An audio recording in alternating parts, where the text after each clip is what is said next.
Di 10 hari terakhir ini kita membuat kontennya temanya sama, bincang-bincang, perbincangan, ulasan, dan semua yang berbau-bau timnas dan pergerakan setiap langkah dan setiap gerak-gerik pemain timnas Indonesia. Ya memang karena putusan kita membuat konten-konten itu adalah bentuk dukungan kita dan doa kita kepada timnas Indonesia untuk bisa lolos ke ajang Piala Dunia 2026.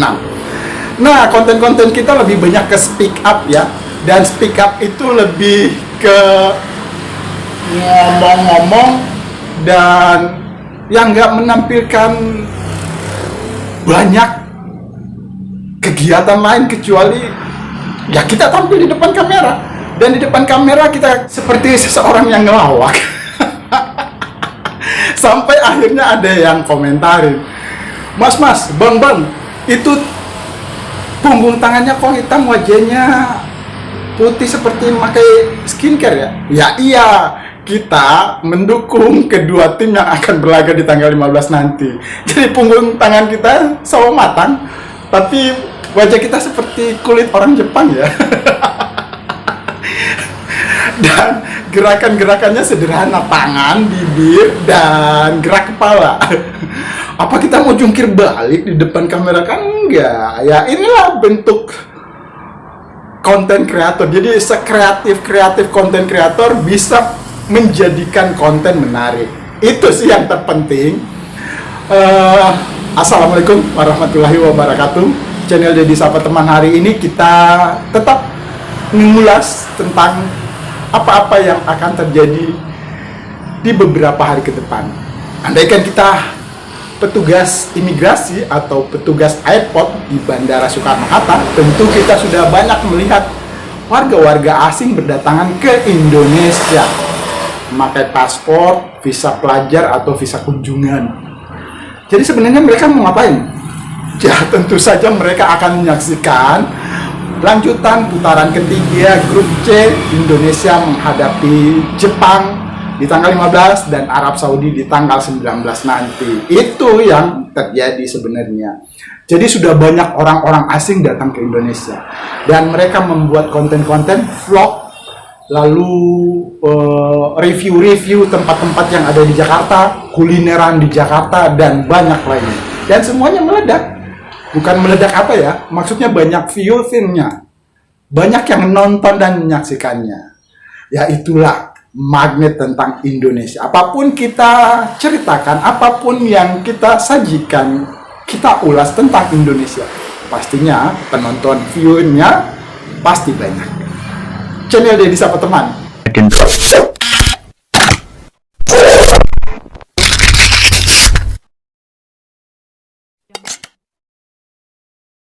Dipastikan Kevin Dix akan diturunkan pada pertandingan menghadapi Jepang. Sementara Mas Hilger simpang siur kabarnya. Kemarin kita sudah pastikan akan turun, tapi nyatanya di berbagai media lagi sepertinya ragu-ragu turun nggak ya. Tapi ini pernyataan Mas Hilger.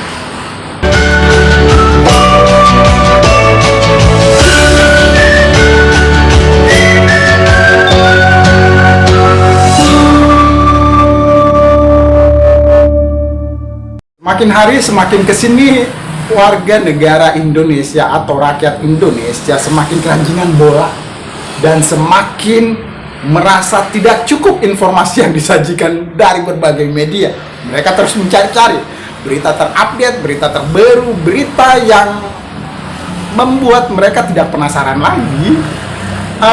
Kabar yang terbaru kemarin, ya, karena tim Jepang sudah tiba, mereka melakukan latihan-latihan sederhana, latihan-latihan kecil, latihan-latihan ringan, dan semalam atau breakfast ataupun makan siang sempat diliput oleh teman-teman entah dari mana.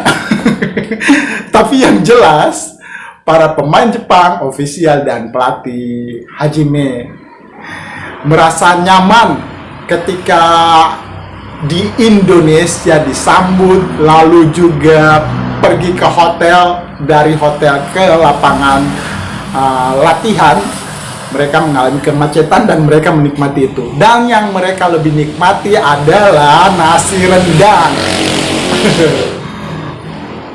Mereka disajikan nasi rendang di santap malam atau santap siang.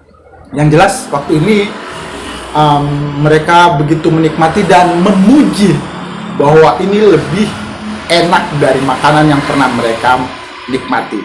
Dibanding sushi, ini mungkin makanan yang lebih enak. Kita lihat yuk, kita lihat. Timnas Jepang telah tiba di Indonesia jelang laga kualifikasi Piala Dunia pada Jumat 15 November 2024 mendatang. Setibanya di bandara, skuad Samurai Biru pun mendapatkan sambutan hangat masyarakat Indonesia yang sedang berada di lokasi. Dalam video, Timnas Jepang terlihat rapi dengan setelan jas. Beberapa pemain nampak membawa koper masing-masing ketika berada di area bandara. Salah satu pemain Timnas Jepang, Yuto Nagatomo, mengaku tersentuh dengan sambutan fans Timnas Indonesia saat baru tiba di bandara. Saya sangat tersentuh saat kami tiba di bandara. Para penggemar Anda datang ke bandara dan menyambut kami, ujar Nagatomo. Tak cukup di situ, pemain yang pernah membela Inter Milan itu pun mengaku senang bisa berada di Indonesia dan menikmati berbagai makanan khas Indonesia. Pemain yang saat ini memperkuat FC Tokyo itu mengaku telah mencicipi sejumlah makanan di Indonesia, yakni bakso, mie goreng, rendang, hingga kerak telur.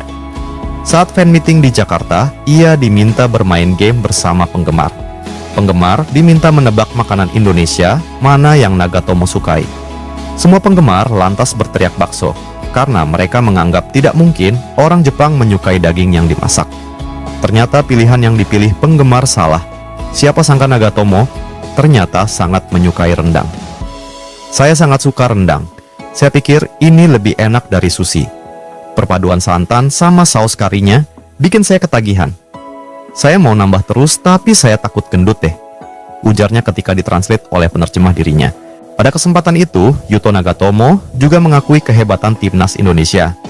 Menurut pemain berusia 38 tahun itu, Timnas Indonesia saat ini berbeda dari sebelumnya.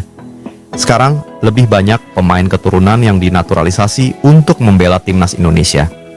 Pada pertemuan terakhir di Piala Asia 2023, Timnas Indonesia saat itu hanya diperkuat 8 pemain keturunan. Banyaknya pemain keturunan di Timnas Indonesia membuat Yuto Nagatomo semakin waspada. Dengan lebih banyak pemain yang dinaturalisasi, tingkat permainan Timnas Indonesia semakin berkembang, kata Yuto Nagatomo. Nagatomo memprediksi pertandingan melawan Timnas Indonesia tidak akan mudah untuk Jepang. Meski secara kertas Jepang diunggulkan atas Timnas Indonesia, tim asuhan Hajime Moriyasu itu tetap waspada. Saya tahu ini akan menjadi pertandingan yang sangat sulit. Kami sepertinya akan melawan tim Belanda B, kata ex pemain Inter Milan itu sambil tersenyum. Yuto Nagatomo juga tahu bahwa supporter Timnas Indonesia akan memenuhi SUGBK dalam pertandingan nanti. Yuto Nagatomo pun tidak sabar untuk menjalani pertandingan nanti. Seperti yang saya lihat di sini, ada banyak minat dari masyarakat Indonesia terhadap sepak bola. Saya benar-benar sangat menantikannya, tutup Yuto Nagatomo. Sementara itu, gelandang Timnas Jepang, Ritsudoan, mengaku tak takut pada teror supporter Timnas Indonesia yang bakal memenuhi Stadion Utama Gelora Bung Karno. Hal itu ditegaskan Ritsudoan ketika ditanya terkait atmosfer supporter Timnas Indonesia yang bakal dirasakannya di SUGBK nanti. Pemain yang merumput di Bundesliga bersama SC Freiburg tersebut mengatakan bahwa dirinya justru mengaku lebih tertekan apabila dia bermain di kandang sendiri. Oleh karena itu, Doan mengaku tak akan ada masalah meski supporter Timnas Indonesia akan memenuhi stadion. Saya pribadi suka bermain di kandang lawan karena suasana yang sangat mendukung, ujar Ritsudoan. Di Eropa, ada perbedaan yang jelas antara kekuatan tim di kandang dan tandang, tapi di Asia tidak, kata Ritsudoan. Di Asia, tentu saja atmosfer tandang terasa biasa saja, jelasnya. Bahkan sebaliknya, kadang justru lebih sulit bermain di Jepang dengan tekanan supporter yang begitu besar, tutup Ritsudoan. Tentang perilaku dan karakter sifat orang Jepang itu jujur, dan mereka menjunjung tinggi kejujuran. Mereka mengatakan apa adanya dan tidak pernah istilahnya menjadi congkak sombong, culas apalagi. Dan ini salah seorang pemain Jepang, entah ini kejujuran atau spontanitas. Ini bukan siwal, tapi dia menyatakan apa yang seperti dia lihat dan dia rasakan. Coba kita simak.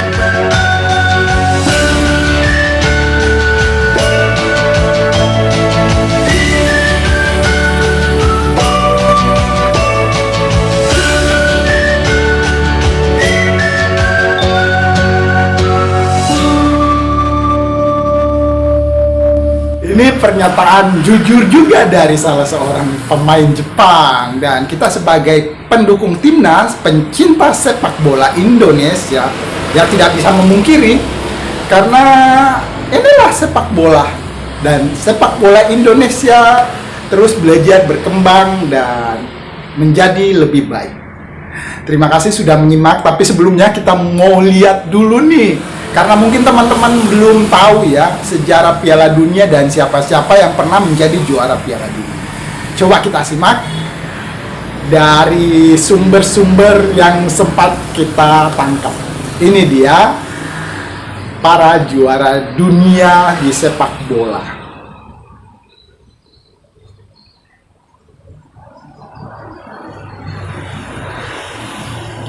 Nah, jadi Inggris pernah menjadi juara dunia, lalu juga Italia beberapa kali, Brazil, Argentina, dan belum ada bangsa-bangsa Asia. Ya kalau kita berharap Indonesia bisa lolos ke Piala Dunia saja, itu sejarah yang akan diukir dengan tinta emas.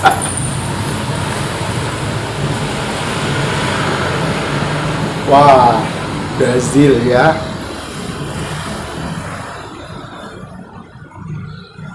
Prancis juga, Spanyol.